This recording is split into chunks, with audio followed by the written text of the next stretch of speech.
Hello everyone, my name is Priyanshi Jain. Today in this video lecture we will learn about glycogenolysis. So first is the definition of glycogenolysis. देखिए definition क्या होती है glycogenolysis की. Glycogenolysis is the lysis of glycogen into glucose unit. यहाँ पे जो ये lysis word है आपको इसके नाम से ही पता लग जाएगा. इस lysis का मतलब होता है breakdown. किसका ब्रेकडाउन? ग्लाइकोजन का ब्रेकडाउन. और हमें पता है कि जब ग्लाइकोजन का ब्रेकडाउन होता है तो किसके अंदर टूटता है ग्लाइकोजन? ग्लूकोज के मॉलिक्यूल्स के अंदर. तो ग्लाइकोजेनोलाइसिस सिंपली क्या हुई? Breakdown of glycogen into glucose unit. Breakdown हुआ ग्लाइकोजन का किसके अंदर? ग्लूकोज के यूनिट्स के अंदर. अब क्वेश्चन ये है कि ग्लाइकोजेनोलाइसिस कौन कौन सी कंडीशंस के अंदर होंगी. तो कौन कौन सी कंडीशंस होंगी? जब ग्लूकोज का लेवल हमारी बॉडी के अंदर, ग्लूकोज की मात्रा हमारी बॉडी के अंदर जब कम हो जाएगी तब ग्लाइकोजेनोलाइसिस ज्यादा होगी. तो कौन कौन सी कंडीशंस होंगी जब ग्लूकोज का लेवल कम होगा? तो यहाँ पे हमने कुछ कंडीशंस लिखी है. जैसे फर्स्ट है हमारी हाइपोग्लाइसीमिया. हाइपोग्लाइसीमिया का मतलब क्या होता है? हाइपो मतलब होता है कम होना, किसका? ग्लूकोज का. या ग्लाइसी मतलब है ग्लूकोज और ईमिया का मतलब है यहाँ पर इन ब्लड. तो ब्लड के अंदर ग्लूकोज के लेवल को कम होने को हम क्या बोलते हैं? हाइपोग्लाइसीमिया. तो इसके अंदर क्या हो रहा है? ग्लूकोज का लेवल कम हो रहा है जिससे ग्लाइकोजेनोलाइसिस ज्यादा हो रही है. सेकेंड है स्टारवेशन. अगर बहुत टाइम से हम भूखे हैं, स्टारवेशन की कंडीशन में है, कुछ खाया पिया नहीं है, तब भी क्या होगा? ग्लूकोज का लेवल कम होगा और ग्लाइकोजेनोलाइसिस का लेवल ज्यादा होगा. थर्ड कंडीशन है फास्टिंग. वही सेम कि जब हम बहुत टाइम से कुछ खा पी नहीं रहे, फास्टिंग की कंडीशन में, तब भी क्या होगा? ग्लूकोज का लेवल कम होगा और ग्लाइकोजेनोलाइसिस का लेवल ज्यादा होगा जिससे हमें ग्लूकोज मिल पाए, हमारी बॉडी को ग्लूकोज मिल पाए और एनर्जी मिल पाए. अब हम देखेंगे नेक्स्ट की ग्लाइकोजेनोलाइसिस की स्टेप वाइज प्रोसीजर क्या रहती है, क्या मैकेनिज्म रहती है कि ग्लाइकोजन जो है ग्लूकोज के अंदर कन्वर्ट हो जाता है. तो फर्स्ट देखिए यहाँ पे है हमारा ये ग्लाइकोजन का एक मॉलिक्यूल, जो ये मैंने ग्रीन कलर से बनाया, ये हमारा क्या है? ग्लाइकोजन का मॉलिक्यूल है. हमने लास्ट लेक्चर में देखा था कि ग्लाइकोजेनेसिस कैसे होती है. ग्लाइकोजेनेसिस का मतलब होता है ग्लाइकोजन कैसे बनता है. तो हमने उसमें देखा था कि ये कौन सा पार्ट होता है? सेल का साइटोसोल पार्ट होता है. उसके अंदर ग्रैन्यूल्स की फॉर्म में ग्लाइकोजन साइटोसोल के अंदर प्रेजेंट होता है. तो ये ग्रैन्यूल की फॉर्म में ही है, बट यहाँ पे मैंने मतलब लार्ज डायग्राम बनाकर समझाया है. तो ये हमारे ग्लाइकोजन है जो साइटोसोल के अंदर प्रेजेंट है. अब यही ग्लाइकोजन किस में कन्वर्ट होगा? ग्लूकोज के अंदर कन्वर्ट होगा. कैसे होगा वो देखेंगे हम. यहाँ पे पहला स्टेप आता है, पहला जो फंक्शन आता है वो आता है इस एंजाइम का, जिसका नाम होता है ग्लाइकोजन फॉस्फोराइलेज. अब देखिए इसका मतलब क्या है. ये इसके नाम से पता लग रहा है कि ये क्या काम कर रहा है. ये ग्लाइकोजन फॉस्फोराइलेज काम कर रहा है ग्लाइकोजन पे फॉस्फेट ग्रुप जोड़ने का. ठीक है, फॉस्फेट ग्रुप जोड़कर उसे तोड़ने का भी काम कर रहा है. लेज मतलब क्या होता है? तोड़ना. एज का मतलब यहाँ पे क्या होता है कि एंजाइम यहाँ पे यूज में लिया जा रहा है, इसलिए यहाँ पे एज वर्ड लगाया गया है. ठीक है, और ये काम क्या कर रहा है? ग्लाइकोजन पे फॉस्फेट ग्रुप जोड़ने का काम कर रहा है. देखिए स्टेप में क्या होगा. ये जो एंजाइम होता है इसके पास एक पूरा बैग होता है. इसको ऐसे समझिए कि इसके पास पूरा एक बैग है. उस बैग के अंदर इसके पास बहुत सारे फॉस्फेट ग्रुप प्रेजेंट होते हैं. ये करता क्या है? ये है हमारा ग्लाइकोजन. अब इस स्ट्रक्चर को ध्यान से देखिए. ये तो सारे कौन से बॉन्ड है? 1,4 ग्लाइकोसिडिक बॉन्ड से जुड़े हुए हैं. और ये वाला जो बॉन्ड है, ये कौन सा बॉन्ड होता है? 1,6 ग्लाइकोसिडिक बॉन्ड. जो ब्रांचिंग बॉन्ड होता है वो कौन सा होता है? 1,6 ग्लाइकोसिडिक बॉन्ड. ये एंजाइम क्या करता है? ये सारे गोल गोल जो ये बनाए गए हैं, सारे क्या है? अलग अलग ग्लूकोज के यूनिट हैं. ठीक है, तो ये एंजाइम क्या करेगा? हर एक ग्लूकोज की यूनिट को फॉस्फेट ग्रुप देगा. यहाँ पे कौन सा कार्बन नंबर है? कार्बन नंबर 1 है. हमें पता है यहाँ सब पे क्या है? इधर साइड कार्बन नंबर 1 है. तो ये एंजाइम क्या करेगा? इस वाले ग्लूकोज की यूनिट पर जो कार्बन नंबर 1 है वहां पे फॉस्फेट ग्रुप को जोड़ देगा. और जुड़ते ही क्या होगा? ये जो कार्बन यूनिट है ये वाली यहाँ से अलग हो जाएगी और क्या बन जाएगी? ग्लूकोज 1 फॉस्फेट बन जाएगी. क्योंकि इसके कार्बन नंबर 1 पे अब क्या जुड़ गया है? फॉस्फेट ग्रुप जुड़ दिया, जो किसने दिया है? इस ग्लाइकोजन फॉस्फोराइलेज ने दिया है. यही प्रोसीजर सेम रहेगी. कहाँ तक रहेगी? देखिए कहाँ तक रहेगी. ये है हमारा 1,6 ग्लाइकोसिडिक बॉन्ड. यहाँ से जब 4 ग्लूकोज की यूनिट, जैसे 1, 2, 3 एंड 4, यहाँ तक इस वाले ब्रांचिंग पॉइंट के 4 ग्लूकोज के ऊपर तक ये फॉस्फेट ग्रुप लग सकते हैं. इसके नीचे फॉस्फेट ग्रुप नहीं लग पाएंगे.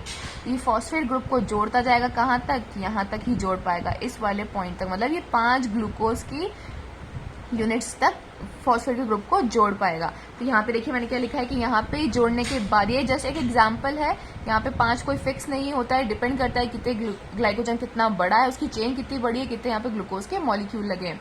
तो यहाँ पे क्या होगा कि ग्लूकोज 1 फॉस्फेट बन जाएगा, पहले सिर्फ ग्लूकोज था, यहाँ पे फॉस्फेट जुड़ गया कार्बन नंबर 1 पे, तो यहाँ पे क्या बन गया, ग्लूकोज 1 फॉस्फेट। कितने मिल गए हमें, 5 मिल गए, एग्जाम्पल के लिए 5 लिखे हैं यहाँ पे। नेक्स्ट स्टेप में देखिए क्या होगा, एक बार हम इस स्टेप को रीड कर लेते हैं। फर्स्ट स्टेप क्या है हमारा, एक्शन ऑफ ग्लाइकोजन फॉस्फोराइलेज। सबसे पहले एक्शन हुआ ग्लाइकोजन फॉस्फोराइलेज का। Glycogen phosphorylase is an enzyme which contains many phosphate group. ये एक एंजाइम होता है जिसके पास काफी सारे फॉस्फेट ग्रुप होते हैं। The 1,4-glycosidic bond are break down sequentially by adding phosphate group on carbon number 1 of each glucose molecule। इस का मतलब है कि यहाँ पे देखिए क्या हो रहा था, ये जो 1,4 बॉन्ड है ग्लाइकोसिडिक बॉन्ड वो टूट रहा था और सीक्वेंशली टूट रहा था, एक के बाद एक टूटते जा रहे थे। कैसे टूटते जा रहे थे, फॉस्फेट ग्रुप जुड़ता जा रहा था और एक के बाद एक बॉन्ड टूटते जा रहे थे। This process is known as phosphorylysis. इसको क्या कहा जाता है, फॉस्फोराइलिसिस कहा जाता है, जिसपे फॉस्फेट ग्रुप जुड़ रहा है और जुड़ने से क्या हो रहा है, ग्लूकोज का मॉलिक्यूल टूट रहा है, ठीक है। And it continue until 4 group residues remain. और ये प्रोसीजर कहाँ तक कंटिन्यू रहेगी, जब तक कोई 4 ग्लूकोज के मॉलिक्यूल नहीं बच जाते। The glycogen is then form is known as dextrin. हाँ, ये इंपॉर्टेंट लाइन है, देखिए जो ग्लाइकोजन बाद में बचेगा उसे डेक्सट्रीन कहा जाएगा। और this enzyme forms glucose 1 phosphate. और ये एंजाइम जो ये ग्लाइकोजिनोफॉस्फोराइलेज है, इसी का काम है सबसे पहले, और ये क्या बना देगा, लास्ट में ग्लूकोज 1 फॉस्फेट बना देगा। देखिए जो इंपॉर्टेंट पॉइंट है एक और ये है कि ये जो 5 यूनिट का ग्लूकोज यूनिट, ये जो 5 अलग हो गए यहाँ पर, राइट। अब जो ये पार्ट बचा है इसे कहा जाएगा डेक्सट्रीन कहा जाएगा। डेक्सट्रीन क्या होता है, जब ग्लाइकोजन जब ग्लूकोज के अंदर टूटा, जैसे फॉर एग्जांपल इसके अंदर 11 ग्लूकोज के यूनिट थे ग्लाइकोजन के अंदर, ये टूटा 5 ग्लूकोज प्लस 6 ग्लूकोज के अंदर, तो इन दोनों को कहा जाएगा डेक्सट्रीन। तो डेक्सट्रीन सिंपली क्या होता है, ग्लाइकोजन के टूटने के बाद जो छोटी यूनिट बचती है उसे क्या कहा जाता है, डेक्सट्रीन कहा जाता है। तो यहाँ से ये 5 ग्लूकोज अलग हो गए, तो ये वाला जो पार्ट बचा इसे क्या कहा जाएगा, डेक्सट्रीन कहा जाएगा। सो हमने फर्स्ट एंजाइम का फंक्शन देख लिया। अब नेक्स्ट एंजाइम का फंक्शन है, वो एंजाइम का नाम होता है डी ब्रांचिंग एंजाइम या फिर डी नेचरिंग एंजाइम। इसके 2 नाम होते हैं। देखिए करता क्या है, हम इसको एग्जांपल की तरह समझेंगे। जैसे ये एंजाइम है और इसके 3 हाथ हैं, मतलब इसके 3 फंक्शन होते हैं, ठीक है। एक फंक्शन होता है, इसको एक इसके सब यूनिट को कहा जाता है, इसके 3 यूनिट्स मान लीजिए, इसके पास 3 अलग अलग यूनिट होती हैं। तो इसके पास जो एक यूनिट है या फिर इसके एक यूनिट का जो फंक्शन है उसे कहा जाता है ट्रांसफरेज। ये क्या काम करता है हम देखेंगे। सेकंड जो इसके यूनिट इसे कहा जाता है 1,4 ग्लाइकोसाइडेज और इसकी थर्ड यूनिट को कहा जाता है 1,6 ग्लाइकोसाइडेज।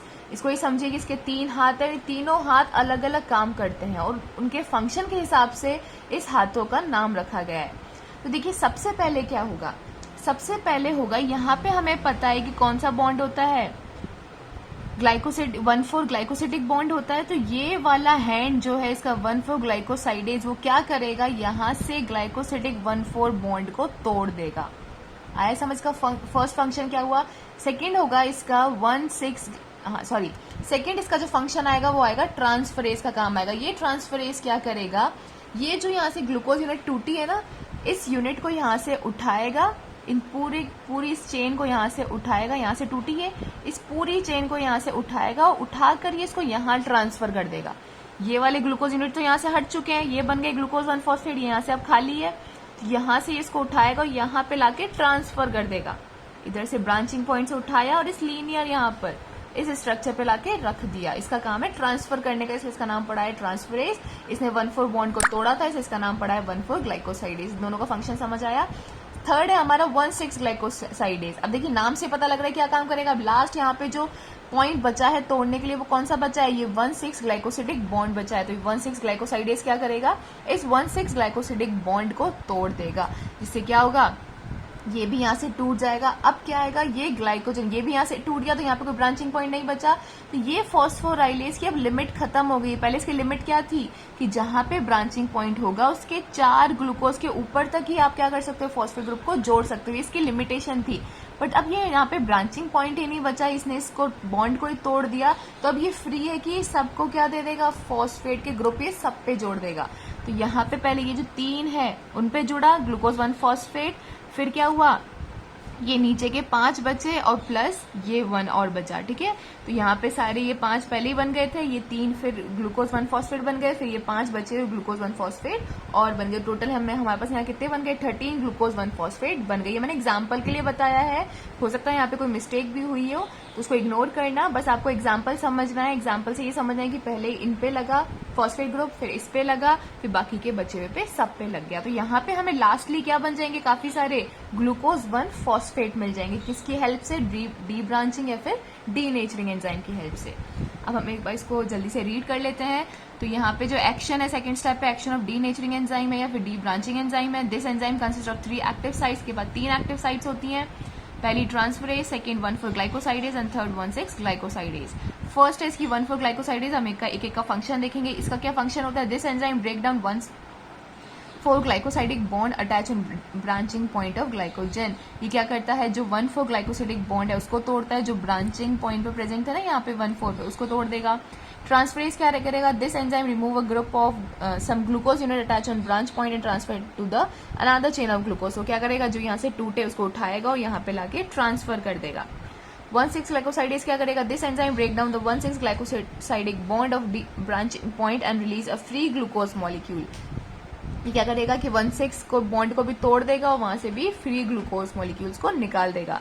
फिर एक्शन ऑफ ग्लाइकोजन फॉस्फोराइलेज, फिर वापस किसका एक्शन आएगा, उसी ग्लाइकोजन फॉस्फोराइलेज का जो हमारा फर्स्ट एंजाइम था वो क्या करेगा, this enzyme again bind phosphate group on each glucose unit and form glucose 1 phosphate. ये एंजाइम वापस फॉस्फेट ग्रुप को जोड़ेगा और क्या बनाएगा, ग्लूकोज 1 फॉस्फेट बनाएगा। अब नेक्स्ट रोल है हमारे थर्ड एंजाइम का, जिसका नाम है म्यूटेज। अब देखिए इसके नाम से ही पता लग रहा है कि म्यूटेज क्या काम करता होगा, म्यूटेशन का काम करता होगा। म्यूटेशन हमें पता है क्या होता है, पोजीशन को चेंज करना, म्यूटेशन होना, कोई ना कोई चीज चेंज होना। तो यहाँ पे देखिए क्या चेंज आ रहा है, यहाँ पे क्या था, ग्लूकोज 1 फॉस्फेट बना था, यहाँ पे क्या बन गया, ग्लूकोज 6 फॉस्फेट बन गया। तो डिफरेंस क्या आया कि जो फॉस्फेट ग्रुप पहले कार्बन नंबर 1 पे था, वो फॉस्फेट ग्रुप अब कार्बन नंबर 6 पे शिफ्ट हो गया। तो यहाँ पे क्या हुआ, म्यूटेशन हुआ, किस एंजाइम की वजह से, म्यूटेज की वजह से। तो जितने भी यहाँ पे ग्लूकोज 1 फॉस्फेट मिले थे उतने ही, जैसे यहाँ पे 13 मिले थे तो यहाँ पे 13 क्या बन जाएंगे, ग्लूकोज 6 फॉस्फेट बन जाएंगे। अब देखिए नेक्स्ट क्या होगा, फोर्थ स्टेप में क्या होगा, ये ग्लूकोज 6 फॉस्फेट ये क्या है, हमारा एक सेल है, साइटोसोल पार्ट है, वहां पे क्या प्रेजेंट है, स्मूथ एंडोप्लाज्मिक रेटिक्यूलम, जिसे हम बोलते हैं SER शॉर्ट में। यहाँ पे हमारे स्मूथ एंडोप्लाज्मिक रेटिक्यूलम, इस SER पे 2 ट्रांसपोर्टर होते हैं। इसे कहा जाता है ट्रांसपोर्टर नंबर 1 T1 और ये होता है T2 जिसे कहा जाता है ट्रांसपोर्टर 2। होगा क्या, ये ग्लूकोज 6 फॉस्फेट इस ट्रांसपोर्टर 1 T1 से एंटर हो जाएगा SER के अंदर। अब ग्लूकोज और ग्लूकोज 6 फॉस्फेट में डिफरेंस क्या है, हमें क्या चाहिए, ग्लूकोज चाहिए और यहाँ पे हमें क्या मिल चुका है, ग्लूकोज 6 फॉस्फेट। अगर हम इस फॉस्फेट ग्रुप को यहाँ से हटा दे तो हमें ग्लूकोज मिल जाएगा और हमें ग्लूकोज ही तो चाहिए। तो होगा क्या, नेक्स्ट स्टेप में यही काम होगा कि ये फॉस्फेट ग्रुप जो है यहाँ से हट जाएगा। तो देखिए क्या होगा, अब दोनों में डिफरेंस क्या है, ग्लूकोज 6 फॉस्फेट था, हमें ग्लूकोज चाहिए, तो यहाँ से अगर फॉस्फेट ग्रुप हट जाएगा तो हमें ग्लूकोज मिल जाएगा। कौन हटाएगा इसे, ग्लूकोज फॉस्फेटेज। यहाँ पे फॉस्फेटेज एंजाइम आएगा जो इस फॉस्फेट ग्रुप को यहाँ से रिमूव कर देगा, हटा देगा और यहाँ पे हमें क्या मिल जाएगा, ग्लूकोज मिल जाएगा। ठीक है, यहाँ पे हमें ये ग्लूकोज मिल गया, ये ग्लूकोज T2 दूसरे ट्रांसपोर्टर से, T2 ट्रांसपोर्टर से बाहर आ जाएगा। अब वापस यहाँ पे क्या है, हमारा GLUT2 ट्रांसपोर्टर है, ये ग्लूकोज यहाँ से वापस साइटोसोल में आएगा, SER से निकल के साइटोसोल में आएगा और साइटोसोल से ये बाहर हमारी ब्लड स्ट्रीम में आ जाएगा। और हमें ग्लूकोज की नीड थी तो ग्लाइकोजन से हमें क्या मिल गया, ग्लूकोज मिल गया। ये बेसिकली कहाँ होती है, लिवर के अंदर। ठीक है, और कंडीशंस कौन कौन सी होती हैं, जैसे हाइपोग्लाइसीमिया, स्टारवेशन, फास्टिंग, जिसमें हमें क्या मिल जाती है, ग्लूकोज की नीड होती है, ग्लूकोज हमें ग्लाइकोजन से मिल जाता है। अब जल्दी से हम रीड कर लेते हैं इसे। देखिए थर्ड जो एंजाइम है वो क्या है, एक्शन ऑफ फॉस्फोग्लूकोम्यूटेज। म्यूटेज का है फंक्शन, अगर आपको इतना बड़ा नाम याद नहीं हो रहा है तो म्यूटेज भी आप सिंपली याद रख सकते हैं। तो ये क्या करेगा, प्री फॉर्म ग्लूकोज 1 फॉस्फेट को कन्वर्ट कर देगा ग्लूकोज 6 फॉस्फेट के अंदर बाय दिस एंजाइम। इस एंजाइम की हेल्प से ग्लूकोज 6 फॉस्फेट मिल जाएंगे हमें, किससे, ग्लूकोज 1 फॉस्फेट से। नेक्स्ट है fourth step, action of glucose 6 phosphatase. यहाँ पे एक्शन आएगा ग्लूकोज 6 फॉस्फेटेज का। अब देखिए इसके अंदर क्या होगा, this enzyme present in the smooth endoplasmic reticulum, ये SER के अंदर प्रेजेंट होता है, in the cells of liver, liver की सेल्स के अंदर, किडनी की सेल्स के अंदर, इंटेस्टाइन की सेल्स के अंदर, बट ये मसल्स की सेल के अंदर प्रेजेंट नहीं होता है। Pre form glucose 6 phosphate units enter into the SER through transporter 1। जो ग्लूकोज 6 फॉस्फेट बना था, प्री फॉर्म जो पहले बना था, ठीक है, वो कहाँ एंटर हो जाएगा, SER के अंदर, किसके थ्रू, T1 के थ्रू। इन SER glucose 6 phosphate convert into glucose, SER के अंदर ग्लूकोज 6 फॉस्फेट कन्वर्ट हो जाएगा ग्लूकोज के अंदर। It is catalyse by glucose 6 phosphatase, ये रिएक्शन जो होगी वो कौन कैटेलाइज करेगा, ग्लूकोज 6 फॉस्फेटेज कैटेलाइज करेगा, जो रिलीज करेगा फॉस्फेट ग्रुप को। या फिर हम सिंपली कह सकते हैं कि SER के अंदर ग्लूकोज 6 फॉस्फेटेज ब्रेक डाउन कर देगा ग्लूकोज 6 फॉस्फेट को इनटू ग्लूकोज और फॉस्फेट ग्रुप के अंदर। This glucose molecule exit the SER through transporter 2, अब जो ग्लूकोज मॉलिक्यूल बना वो एग्जिट कर देगा SER को छोड़ देगा, निकल जाएगा वहां से किसके थ्रू, ट्रांसपोर्टर 2 की हेल्प से। This glucose molecule enter into the blood stream, अब जो ग्लूकोज मॉलिक्यूल बना वो ब्लड स्ट्रीम के अंदर एंटर होगा किसकी हेल्प से, ग्लूटो ट्रांसपोर्टर की हेल्प से, and increase the blood glucose level, और ग्लूकोज के लेवल को बढ़ाएगा कौन कौन सी कंडीशंस के अंदर, स्टारवेशन, फास्टिंग और हाइपोग्लाइसीमिया के अंदर। So this is all about glycogenolysis in which glycogen is converted into glucose. So thank you so much for watching.